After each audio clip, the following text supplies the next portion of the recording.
लेकिन आप जाते हो 2 घंटे बंद कमरे में बात करते हो और बाद में बोलता हूँ मैं फैसला दूंगा। ये कौन सा फैसला? इसे मैच फिक्सिंग बोलते हैं। ये मैच फिक्सिंग अगर होती तो रात को आते, अध्यक्ष रात को आते, चुप कर आते। ये दिन दहाड़े आ गए, अपने अधिकृत वाहन में आ गए और ऑफिशियल बैठक थी। लेकिन उनको पता है कि फैसला मेरे खिलाफ नहीं जा रहा है। मुझे विधानसभा स्पीकर आकर मिलकर फैसला दिखाकर चले गए हैं।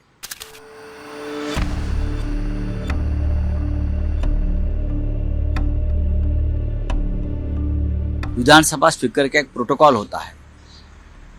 अगर विधानसभा स्पीकर एक संवैधानिक पद पर पीठासीन अधिकारी बनकर बैठा है, ट्राइब्यूनल है वो, तो अपनी कुर्सी छोड़कर जो आरोपी है, जो अपराधी है, जिनके ऊपर हमने एक पिटीशन फाइल किया है और उस बारे में वो न्याय देने वाला है, उसको जाकर नहीं मिल सकते। लेकिन आप जाते हो 2 घंटे बंद कमरे में बात करते हो और बाद में बोलता हूँ मैं फैसला दूंगा। ये कौन सा फैसला? इसे मैच फिक्सिंग बोलते हैं। प्रधानमंत्री आएंगे अब महाराष्ट्र में कल या परसों। क्या उनको मालूम नहीं आज फैसला होने वाला है सरकार का? क्या उनको इतना आत्मविश्वास है कि फैसला उनके फेवर में आएगा और सरकार यही रहेगी? पिछले मैं आ रहा हूँ महाराष्ट्र में, तो दिल्ली से लेकर यहाँ तक इस मामले में सिर्फ मैच फिक्सिंग चल रही है। मुख्यमंत्री दावत चले जाने की बात करते हैं। अगर मुख्यमंत्री का ये फैसला अगर उनके खिलाफ जाता है तो मुख्यमंत्री नहीं रहेंगे। लेकिन उनको पता है कि फैसला मेरे खिलाफ नहीं जा रहा है। मुझे विधानसभा स्पीकर आकर मिलकर फैसला दिखाकर चले गए हैं, इसलिए वो भी दावत चले जा रहे हैं। संविधान की धज्जियां उड़ाने का काम है। कहाँ है सब? हाँ, हमारी संविधान है कहाँ? उसमें आप मुझे बताइए। 4 बजे के बाद मैं अधिकृत बात करूंगा, लेकिन मैं इतना ही कहूंगा कि हमारे पास मेजोरिटी है। विधानसभा में 67%, लोकसभा में 75%।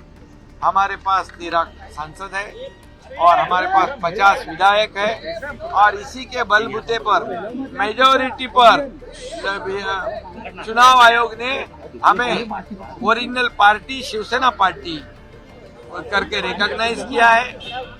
धनुष्यबाण है जो सिंबल, वो हमें रिकॉग्नाइज किया है, वो दिया हुआ है। और इसलिए मैं चाहता हूँ कि स्पीकर महोदय जी भी मेरिट पर हमारे को निकाल देंगे। जो रिजल्ट होगा वो मेरिट पे होना चाहिए और मेरिट पे हम लोग शिवसेना है, हम लोग सिंबल धनुष्यबाण है।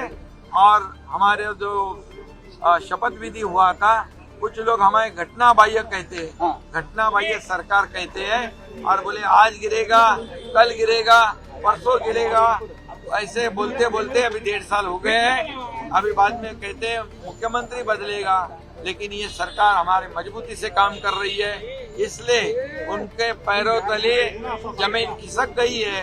वो बेचैन हो गए हैं और अभी उनको सामने दिख रहा है उनकी हार, इसलिए ये गलत सलत आरोप लगाते हैं। जब उनके फेवर में कोई निर्णय होता है तो अच्छा बोलते हैं। जो संजय राउत कह रहे हैं जो अरे वो छोड़ो उसको, उसके लिए मेरे पास दूसरे लोग हैं।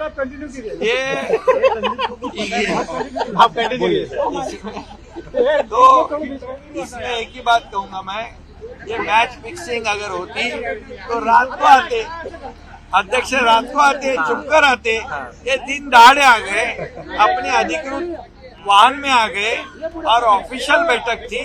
उनके जो चुनाव क्षेत्र में जो कोस्टल हाईवे का काम शुरू है, मरीन ड्राइव में काम शुरू है, कुछ उनके चुनाव क्षेत्र के विषय थे। मैं मुख्यमंत्री हूँ और वो स्पीकर भी है और एमएलए भी है, तो इसलिए वो ऑफिशियल बैठक थी। इसमें अगर कुछ मैच फिक्सिंग करनी तो वो क्यों सामने से आते? ये गलत सलत बयान करते, आरोप करते, वो अभी उनकी हार दिख रही है। इसलिए ये हमें घटना बाह्य कहने वाले ये अनकॉन्स्टिट्यूशनल वही लोग हैं। वो घटना बाह्य लोग वो है जो कि सुप्रीम कोर्ट ने भी जब कहा था उनके ऑर्डर में, जजमेंट में, कि जब पहले मुख्यमंत्री ने इस्तीफा देने के बाद जब हमारे पास मेजोरिटी थी 104 बीजेपी के, 50 हमारे, मतलब 164 अगेंस्ट 99, मतलब मेजोरिटी वाला कौन है? मेजोरिटी वाले हम हैं। और इसलिए वो भी सुप्रीम कोर्ट ने गवर्नर का निर्णय जस्टिफाइड किया है। ये जरा उनको पढ़ना चाहिए। प्यारा 204 पढ़े और फिर बात करें।